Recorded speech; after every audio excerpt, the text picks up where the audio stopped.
મહેન્દ્રભાઈ પરમાર આજે આપણી સંસ્થામાં ગિરીશભાઈનો પરિવાર આવેલ અને આપણી સંસ્થામાં બાળ ઉદ્યાનનું ઉદ્ઘાટન કરેલ.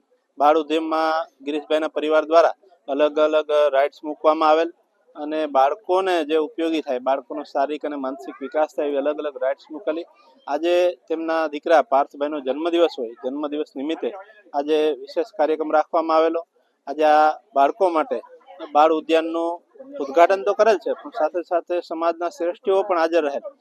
ભાઈના જન્મદિવસ નિમિત્તે મહેન્દ્રભાઈ મસરૂ, નિલેશભાઈ ધુલેશિયા, નાથભાઈ વાળા, રાયજાદા સાહેબ તેમજ યતીનભાઈ કારિયા અને જુનાગઢના શ્રેષ્ઠીઓ ઉપસ્થિત રહી અને આજે આ જન્મદિવસની સાથે સાથે બાળકોને બાળ ઉદ્યાન ભેટ કરેલ છે. ખરેખર ગિરીશભાઈના સમગ્ર પરિવાર હાજર રહી અને એમનો ખૂબ ખૂબ હું આભાર માનું છું અને પાર્થભાઈના જન્મદિવસ નિમિત્તે અમારા દિવ્યાંગ બાળકો વતી એમને ખૂબ ખૂબ શુભેચ્છા પાઠવું છું કે આજના કાર્યક્રમમાં દિવ્યાંગ બાળકોને ખૂબ ઉપયોગી થાય તેવી રાઇડ્સ મૂકી અને અમારા સંસ્થાના બાળકો માટે ખૂબ એમણે લાગણીથી દરેક સાધનો છે જે મૂકી અને બાળકોને ખૂબ ઉપયોગી થશે. અને ફરી પાર્થભાઈને ખૂબ ખૂબ જન્મદિવસની શુભેચ્છા આપું છું.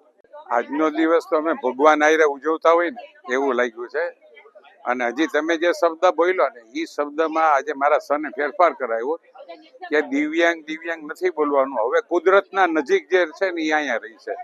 એટલે આજથી ને આજે જે જન્મદિવસ ઉજવો એ અમે કુદરતની જે નજીક છે એ છોકરાઓ હારે જન્મદિવસ ઉજવ્યો છે. આની પહેલાના વર્ષે પણ અહીંયા જ અમે આવ્યા હતા. ખાસ કરીને મહેન્દ્રભાઈ ખૂબ આભાર માનું કે આવા કાર્યો અમે અહીંયા આવીને કરી શકીએ ને એવા માટે એને બધી વ્યવસ્થાઓ ઊભી કરી છે. 85 કુદરતની નજીકના બાળકો અહીંયા રહેતા હોય અને એને મળવાનું જ્યારે થતું હોય તો એવી અંદરથી આનંદ થાય. બહુ સરસ રીતે સંતાનનો વિકાસ કર્યો છે. એક કુદરતના નજીકના જે છોકરાઓ છે એને જોવ તોય તમને અંદરથી પ્રેમ આવે એવું વાતાવરણ છે.